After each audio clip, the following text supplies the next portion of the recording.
The year 2024 is coming to an end, and the world is grappling with a host of challenges, including the specter of war, the formation of economic blocs, the growing threat of artificial intelligence, and the decline of democracy.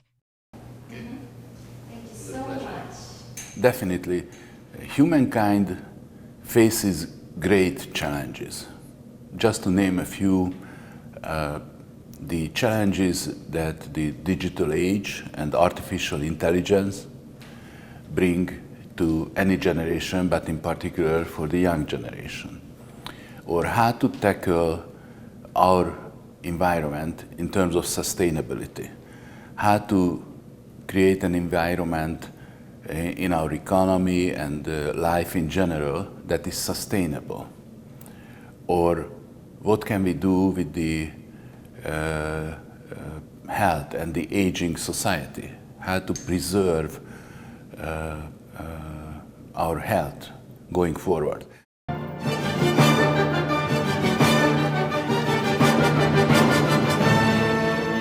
This year also marks the 200th anniversary of the premiere of Beethoven's Symphony No. 9.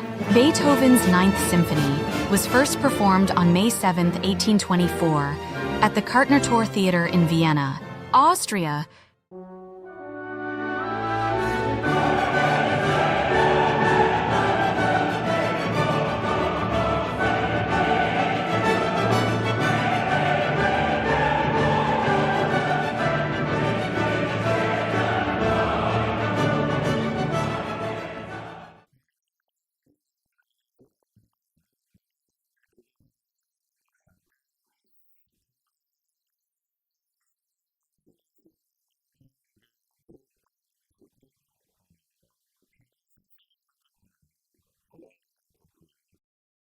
In 1824, Europe was moving away from the Enlightenment's emphasis on reason and science. As the Industrial Revolution progressed, economic inequality deepened, leading to increased demands for social change. Competition for colonies and economic gain intensified, fueling conflicts among the great powers.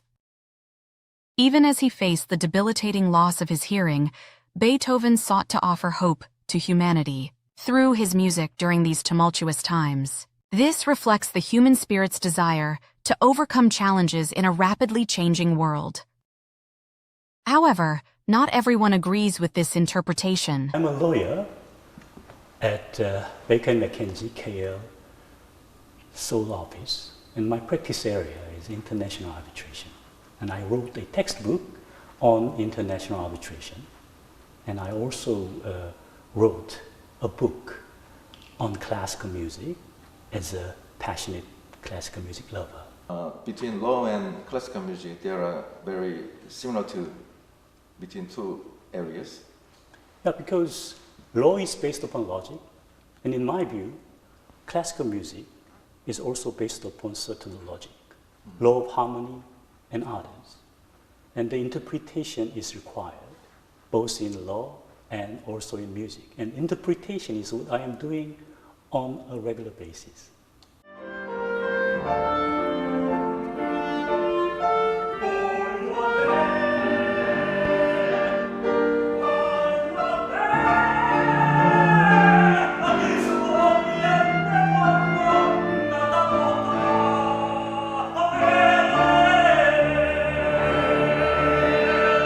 Attorney Lim has a deep knowledge and passion for classical music, having even performed with his university peers. He is a regular columnist for Hankyung Arte, Korea's leading classical music platform, and is also a well-known blogger and author. Across all platforms, he consistently produces content under the title Defending Classical Music. Lawyer Lim argues that the general public misunderstands Beethoven's music, often assuming that he was a superhuman figure who composed his pieces based on the popular revolutionary ideologies of his time. Beethoven's music is quite often reviewed as very combative, struggling, and some people try to interpret Beethoven's Ninth Symphony politically, and unfortunately, Beethoven's Ninth Symphony was misused for the propaganda, the political propaganda of Nazi and other totalitarian regimes. But that type of wrong perception of the piece is based upon the misunderstanding of Beethoven's character and also the poem written by Schiller. Lawyer Lim argues that Beethoven's Ninth Symphony gains a deeper meaning and value when viewed through the lens of his love for the immortal beloved rather than through a purely political lens. And Beethoven's personal life, as we all know, is related to the immortal beloved. He loved the immortal beloved throughout his lifetime. And he failed to marry her due to certain political, social situation. But he firmly believed in the equality of human beings. Lawyer Lim argues that Wagner, often associated with the Nazi regime due to concepts like racial superiority and total artwork, and Beethoven, who continued to compose despite his deafness, are fundamentally different types of individuals. Many people describe Beethoven as a saint of music. But they forget Beethoven is a person like us. He's very candid with his emotion. He's different from the character of Wagner. Wagner, in my views, very romantic, but at the same time, very polished and pedantic. But Beethoven's character is absolutely different from Wagner. He's not good at roundabout way of speaking. He's very candid with his emotion. He's a direct person. It's amazing to think that the original score of Beethoven's Ninth Symphony is still in Germany.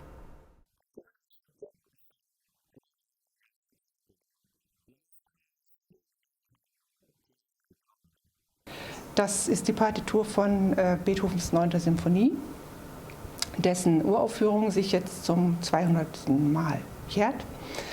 Ja, ist handschriftlich von Beethoven aufs Papier gebracht. Wie man sieht, nicht in einem Schwung geschrieben, sondern eben auch mehrfach korrigiert, redigiert, in verschiedenen Versionen durchgestrichen, wegrasiert, neu geschrieben, bis es eben jetzt zu dieser Partitur dann schlussendlich gekommen ist. Europe Day was celebrated in Seoul on May 9th this year. This day commemorates the Schuman Declaration, a speech given by French Foreign Minister Robert Schuman on May 9, 1950. The Declaration, born out of the horrors of World War II, envisioned European countries cooperating to achieve lasting peace and shared prosperity. The event featured a performance of the European Union anthem, Beethoven's Ninth Symphony.